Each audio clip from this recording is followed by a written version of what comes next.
Hi, I am doctor Satish Srinivasan.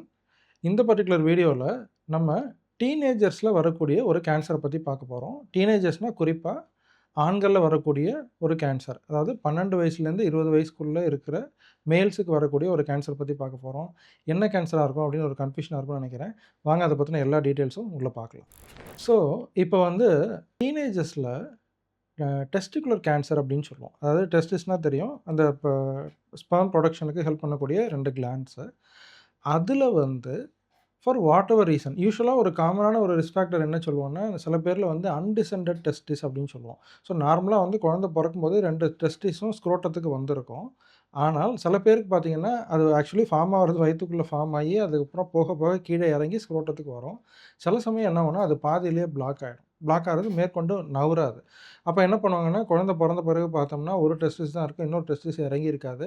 அதுக்கப்புறமா அந்த surgeon பார்த்துட்டு அத எடுத்து கீழ வைப்பாங்க. இந்த மாரி சில ப்ரொசீஜர்ஸ்லாம் இருக்கு. பட் என்ன அப்டின்னா, இந்த மாரி அன்டிசென்டட் டெஸ்டிஸ் இருந்துச்சு அப்டின்னா, பின்னால அது கேன்சரா அந்த டெஸ்டிஸ்லேருந்து கேன்சர் வர்றதுக்கு வாய்ப்புகள் அதிகம்.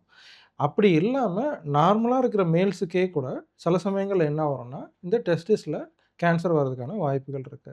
என்ன டாக்டர் இது 12 வயசு, 13 வயசு பையனுக்கு டெஸ்டிஸ்ல கேன்சர் அப்டின்னா, அந்த பசங்களுக்கு என்ன தெரியும்? எப்படி இத அவங்க கண்டுபிடிப்பாங்க? என்னன்னு சொல்லுவாங்க? இத பத்தின பல கேள்விகள், கன்ஃப்யூஷன்கள் இருக்கும் இல்லையா? அது எல்லாத்தையும் ஒவ்வொன்னா இந்த வீடியோல நம்ம அட்ரஸ் பண்ணலாம்.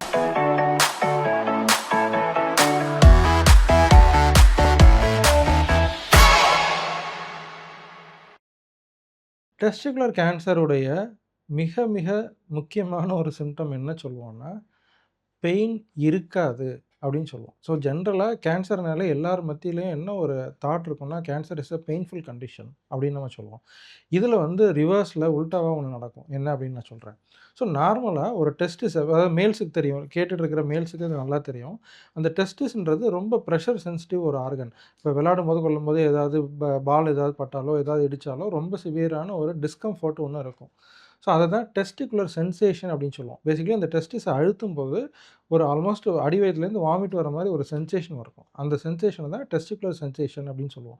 அத பெயின்னு கூட சொல்ல மாட்டோம். அது ஒரு யூனிக்கான ஒரு ஃபீலிங் அது. ஒரு பிரஷர் ரிலேட்டட் ஒரு டிஸ்கம்ஃபோர்ட் ஒண்ணு இருக்கும். இந்த டெஸ்டிஸ்ல கேன்சர் வந்துச்சுன்னா, அத டாக்டர் வந்து ஸ்கேனிங்லாம் பண்றதுக்கு முன்னாடி ரொம்ப ஈஸியா எப்படி கண்டுபிடிப்பாரு அப்படின்னா, ஒரு டெஸ்டிஸ் ஒரு பக்கம் மட்டும் விரை வீக்கம் அப்படின்ட்டு போவாங்க. டாக்டர் வந்து அத பிரஸ் பண்ணி பார்த்தா, அந்த டெஸ்டிகுலர் சென்சேஷனே இருக்காது. நார்மலா எதுவுமே பண்ணாத மாரி அந்த பையன் நார்மலா இருப்பான். அப்படின்னா என்ன அர்த்தம்னா, டெஸ்டிகுலர் சென்சேஷன் இஸ் லாஸ்ட் அப்படின்னு சொல்லுவோம். அப்படின்னாலே இது கேன்சர் தான் அப்படின்றத 100க்கு 90% நம்ம புரிஞ்சுக்கலாம். அதுக்காக நீங்க போய் உங்க டெஸ்டிஸ்ல சென்சேஷன் இருக்கான்னு டெய்லி அழுத்தி பார்த்துட்டு இருக்க அவசியம் இல்ல. That is not advised also. So what you should remember is ஸ்க்ரோட்டத்தில வரக்கூடிய ஸ்வெல்லிங். ஜென்ரலா வந்து ஹைட்ரோசீலையும் இதையும் குழப்பிக்கிறதுக்கு வாய்ப்புகள் இருக்கு. ஹைட்ரோசீல் அப்படின்னா என்ன சொல்லுவோம்னா, டெஸ்டிஸ சுத்தி நீர் கோத்துக்கிறது. அததான் ஜென்ரலா நம்ம விரை வீக்கம் அப்படின்னு சொல்லுவோம். இது வந்து விரையில வரக்கூடிய கட்டி. ஸோ 2த்துக்கும் என்ன டிஃபரன்ஸ் சார் இருக்கும் அப்படின்னு கேட்டிங்கன்னா, இந்த விரை வீக்கம் ஹைட்ரோசீல் அப்படின்றது சிஸ்டிக்கா இருக்கும். அதாவது ஒரு பலூன்ல ஊதி வச்சா எப்படி இருக்கும், அந்த மாரி ஒரு ஒரு ஃப்ளூயிட் இருக்கிற சென்சேஷன் அதில இருக்கும். அது வருஷக்கணக்கா கொஞ்சம் கொஞ்சமா பெருசாகிட்டு இருக்கும். ஸோ அது பார்த்தீங்கன்னா, ஒண்ணுமே பயப்படவே வேண்டியதில்ல. ஒரு சாதாரண ஃப்ளூயிட் கலெக்ஷன் தான். ஒரு சர்ஜன போய் பார்த்தீங்கன்னா, ஒரு சிம்பிளான ஒரு இன்சிஷன் போட்டு அந்த ஃப்ளூயிட ரிமூவ் பண்ணிருவாங்க. அதில வந்து அண்டர்லையிங் டெஸ்டிஸ் உள்ள இருக்கிற டெஸ்டிஸ் நார்மலா இருக்கும். டெஸ்டிஸ சுத்தி நீர் கோத்துக்கிட்டு இருக்கும். இதுதான் ஹைட்ரோசில். இது கேன்சர் கிடையவே கிடையாது. ஸோ ஹைட்ரோசில் இருக்கிற எல்லாரும் பல பேர் பார்த்தீங்கன்னா, ஹைட்ரோசில் வச்சுக்கிட்டு ட்ரீட்மெண்ட் பண்ணாம வருஷக்கணக்கா இருப்பாங்க. அவங்கலாம் இது கேன்சர்ன்னு பயப்பட வேண்டிய அவசியம் கிடையவே கிடையாது. தயவுசெய்து அது பண்ணாதீங்க. அதே சமயம் நீர் கோத்துக்கிற மாரி இல்லாம ஒரு சைடு மட்டும் டெஸ்டிஸ் ஹார்டா பெருசாயிட்டு இருக்கும். ஸோ ஜென்ரலா வந்து டெஸ்டிகுலர் கேன்சர் ஒரு சைடு தான் வரும். 2 சைடு வர்றது எக்ஸ்ட்ரீம்லி ரேர். ஸோ அத பத்தி வொரி பண்ண வேணாம்.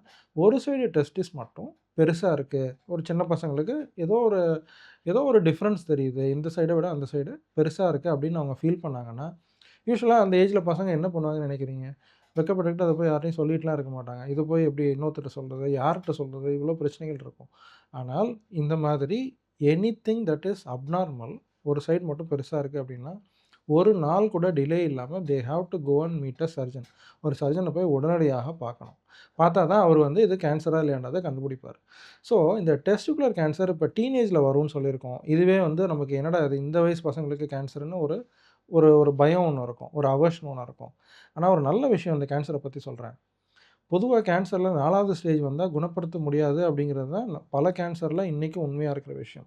ஆனால் டெஸ்டிகுலர் கேன்சர் பொறுத்த வரைக்கும் even if it is 4th stage, 4வது ஸ்டேஜில் தான் கேன்சரோட பேஷண்ட் ஹாஸ்பிட்டலுக்குள்ளே வந்தாலும் அதை சர்ஜரி பண்ணி கீமோ கொடுத்து கம்ப்ளீட்டாக கிளியர் பண்ணலாம். 100% க்யூர் பண்ணி அந்த individual they will live up to 70 years 80 years. இது மறந்துட்டு நார்மலாக இருக்கக்கூடிய இண்டிவிஜுவல்ஸாக மாறிடுவாங்க even in 4th stage. That is the most favourable thing about this cancer, right? So இப்போது கட்டி வந்து ஒரு சைடு மட்டும் கட்டி பெருசாக இருக்குது, டாக்டர்கிட்ட போய் பார்க்குறாங்க. பார்த்தோன்னே அந்த டாக்டர் என்ன பண்ணுவார், கை வச்சு பார்ப்பார், டெஸ்டிகுலர் சென்சேஷன் இல்லை அப்படின்னாலே அவர் இது கேன்சர்னு சஸ்பெக்ட் பண்ணிடுவார். அடுத்த ஸ்டெப் என்னென்னா ஒரு சிம்பிளான அல்ட்ராசவுண்ட் பண்ணாலே டெஸ்டிஸில் கட்டி இருக்குன்றது தெரிஞ்சிடும். தெரிஞ்சதுக்கப்புறம் இதுக்கப்புறம் தான் ரொம்ப ரொம்ப ஒவ்வொரு ஸ்டெப்பும் கவனித்து தவறு இல்லாமல் பண்ண வேண்டிய விஷயங்கள் என்ன அப்படின்னா, எடுத்த உடனேயே விழுந்து அடித்து போய் இதுக்கு சர்ஜரி பண்ணுறது யூஷுவலாக அட்வைசபிள் கிடையாது.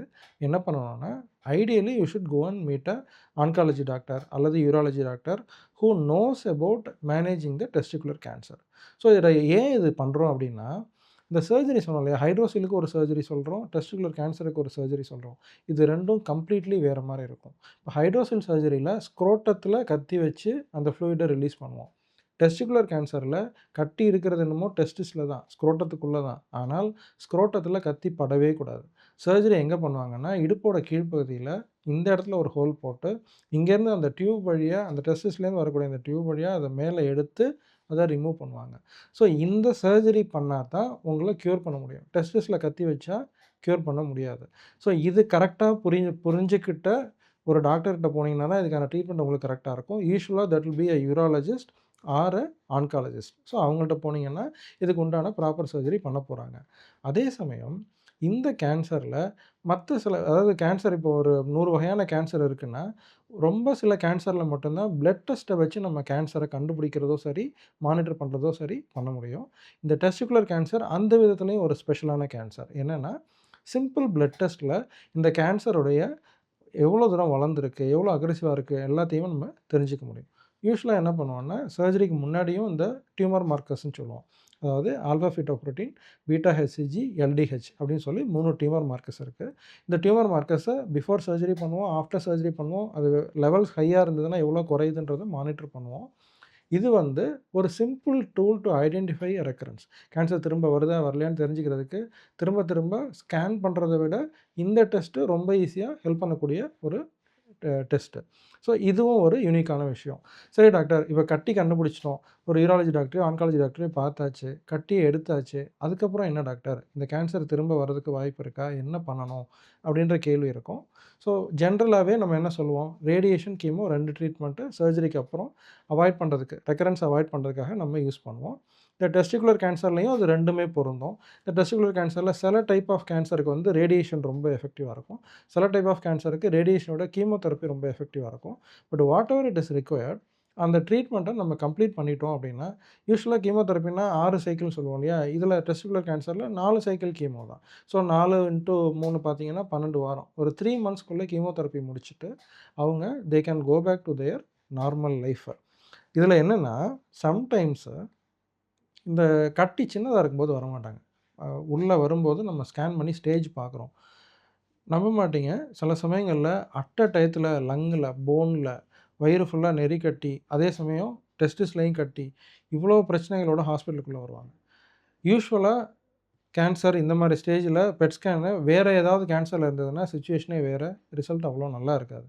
இதில் பயப்படவே தேவை கிடையாது. டெஸ்டிஸை ரிமூவ் பண்ணுறத பண்ணிடணும். பண்ணிவிட்டு பேஷண்ட்டை இமீடியட்டாக கீமோதெரப்பி ஸ்டார்ட் பண்ணணும். கீமோதெரப்பி போட போட கண்ணு முன்னாடி இந்த எல்லா கட்டியும் கரைஞ்சி வர்றது ரொம்ப அட்டகாசமாக தெரியும். பேஷண்ட் சிம்டம்ஸில் தெரியும், அடுத்தடுத்து பண்ணுற ஸ்கேனில் தெரியும்.